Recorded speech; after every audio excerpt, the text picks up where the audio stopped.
Anatomia de uma Queda é um filme francês da diretora Justine Triet, ganhou a Palma de Ouro no ano passado e foi indicado ao Oscar de melhor filme nesse ano. É uma obra que tem diversas camadas de interpretações e uma delas está relacionada com a ideia filosófica da busca pela verdade. Vamos falar um pouco mais sobre esse filme, então clique em curtir, se inscreve e vamos lá.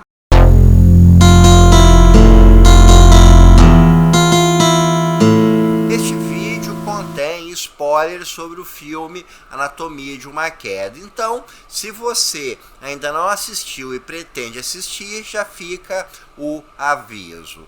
Bem, esse filme tem a premissa de um homem que cai do terceiro andar de sua casa e morre, e daí da investigação da sua morte começa uma série de possibilidades de que ele teria ou então cometido suicídio ou então de que ele teria sido vítima de assassinato por parte da sua esposa. Antes da gente mergulhar nessa ideia de como a verdade, como essa busca pela verdade funciona nesse filme, a gente precisa discutir um pouco o conceito de contingência. Na filosofia, a gente tem duas ideias que são bem fundamentadas e que a gente pode afirmar com certeza, que é a verdade e o falso. Aquilo que é verdadeiro, aquilo que é falso e ponto final. O céu é azul, isso é uma verdade. O quadrado tem 4 lados, isso é uma verdade. Agora, a gente dizer que o quadrado tem 3 lados é falso, é algo que não é verdadeiro. Então, a gente tem bem definido quando algo é verdade, quando é falso. Já a contingência é um determinado elemento, um determinado objeto que a gente não consegue definir com precisão se ele é verdadeiro ou se ele é falso. E aí, a Anatomia de uma Queda, a gente vai ter esse tipo de elemento presente o tempo todo, justamente colocando o espectador diante de situações, de circunstâncias, de depoimentos que não são possíveis de se definir se são verdadeiros ou falsos. Logo após a cena introdutória em que o homem morre, a gente tem um ponto que já demonstra muito qual é a temática do filme, que é a autópsia. A autópsia aponta que o homem morreu em decorrência de uma concussão na cabeça, mas a autópsia não era capaz de definir o que causou aquela concussão. Ou seja, ele poderia ter sido golpeado no terceiro andar e caído lá de cima, o que seria um assassinato, ou então ele podia ter se jogado lá de cima e batido a cabeça contra uma caçamba que se encontrava próxima à direção da queda ali no chão. E é em torno disso que vão começar as teorias. Sanda, que é a esposa do Samuel, esse homem que morreu, começa a ser considerada pela polícia como uma suspeita de homicídio, e isso tudo vai parar num tribunal onde ela vai ser julgada. A acusação vai apresentar a tese de assassinato, enquanto ela, em sua defesa, vai apresentar a tese de que o marido dela teria cometido suicídio. Logo no começo do julgamento, a gente vai ter duas figuras que vão prestar depoimento, que no caso são 2 peritos. Um desses peritos vai apontar que as marcas de sangue que apareceram na caçamba, elas só poderiam estar ali caso fossem espirradas, ou seja, o homem teria levado um golpe na cabeça no terceiro andar, o sangue espirrou lá de cima, caiu e bateu nessa caçamba. Já uma outra perita que vai ali pela defesa vai alegar que aquela mancha de sangue seria causada justamente por ele ter batido a cabeça na caçamba e aquele sangue teria escorrido do ferimento. Então aqui a gente já começa uma discussão sobre o que é o verdadeiro e o que é o falso.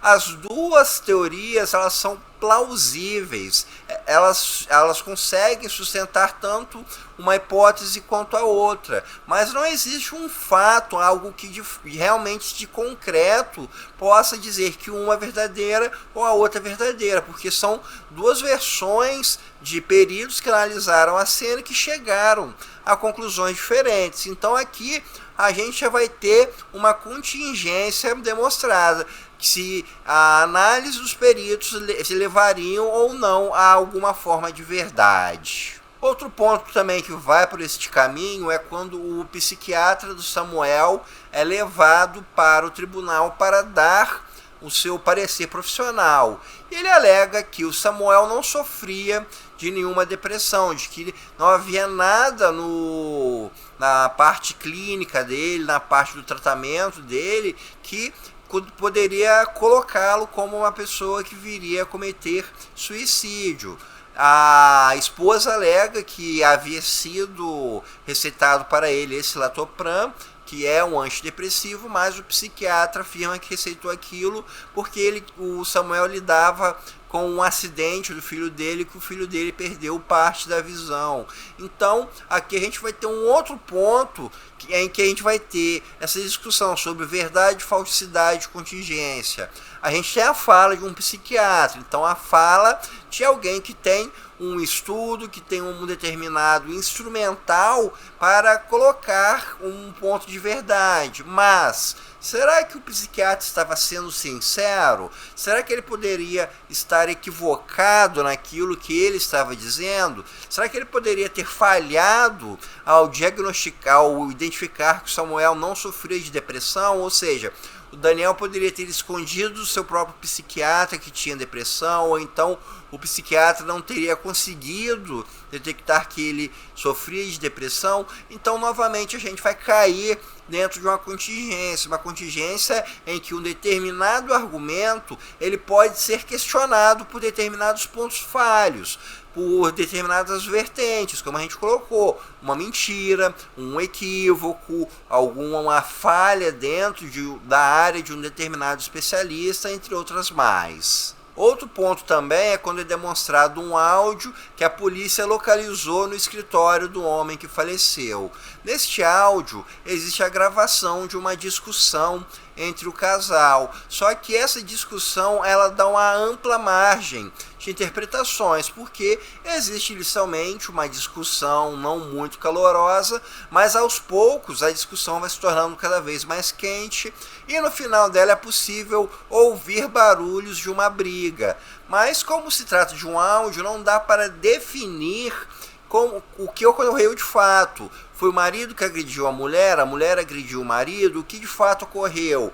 Você vai ter então a acusação tentando criar uma determinada teoria, uma determinada tese de que ela seria uma mulher que estaria apta a cometer um ato de violência contra o seu marido, enquanto a mulher vai alegar que quem teve a crise de violência foi o marido e sustenta isso com alguns laudos que mostravam fraturas no punho dele que indicavam que ele socava a parede em momentos de raiva. Então, novamente, a gente vai ter uma contingência justamente porque aquilo que se tem de material, que é o áudio, não é forte o suficiente para comprovar o que houve de fato. Se fosse, por exemplo, um vídeo que mostrasse algum tipo de agressão, aí sim haveria algo que se poderia definir como verdade ou então como falso. Mas o que o filme apresenta, o que a polícia conseguiu descobrir, foi justamente uma prova que leva novamente a uma contingência. Por último, a gente tem o depoimento do filho em que ele vai